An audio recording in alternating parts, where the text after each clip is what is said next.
সকলোৱে জানে যে এইবাৰ নৰেন্দ্ৰ মোদীয়ে স্বাধীনতা দিৱসটো বিশেষভাৱে মহোৎসৱ হিচাপে পালন কৰিবলৈ দিছে।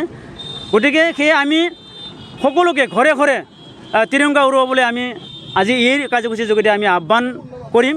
কাৰণ স্বাধীনতা দিৱসটো এইবাৰ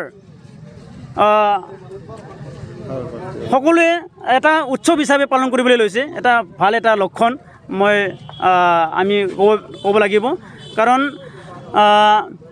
আমি এইবাৰ চবেই গুৰুত্ব সহকাৰে লৈছে আৰু সেইবাবে আমি ঘৰে ঘৰে পতাকা উৰুৱাৰ যি আহ্বান এইটো আমি আজি ইয়াৰ পৰা আমি আহ্বান জনাইছোঁ। স্বাধীনতা দিৱসটো সন্মান জনাই শ্ৰদ্ধা জনাই যিহেতু আমাৰ আজি দেশে স্বাধীন হৈছে, গতিকে এই স্বাধীনটো আমি উলাহ মালাৰে উৎসাহ হিচাপে পালন কৰিব লাগে, সেই মই আহ্বান জনাইছোঁ। অনুষ্ঠানটো সঁচাকৈ ভাল লাগিছে।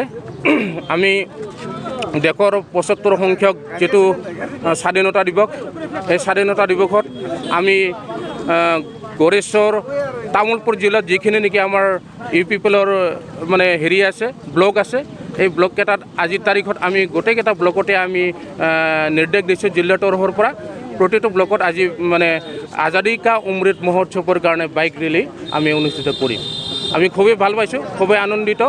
আজি মানে আমাৰ BTCত BTR ৰেকৰ্ডৰ পিছত আমি শান্তিৰে আমি সুন্দৰভাৱে আমি বাইক ৰেলী এই স্বাধীনতা দিৱস আমি উদযাপন কৰিবলৈ সক্ষম হৈছোঁ। আগতে কিন্তু কেইবছৰমান আগত BTR ৰেকৰ্ড নোহোৱাৰ আগত প্ৰতিটো স্বাধীনতা দিৱসতে বন্ধ ঘোষণা কৰিছিল। কিন্তু আজি আমি সঁচাকৈ আনন্দিত যে আমি মানে BTR ৰেকৰ্ডৰ পিছত কোনো ধৰণৰ বন্ধ ঘোষণা কোনো এটা জাতীয় সংগঠনে আজিৰ তাৰিখত দিয়া নাই।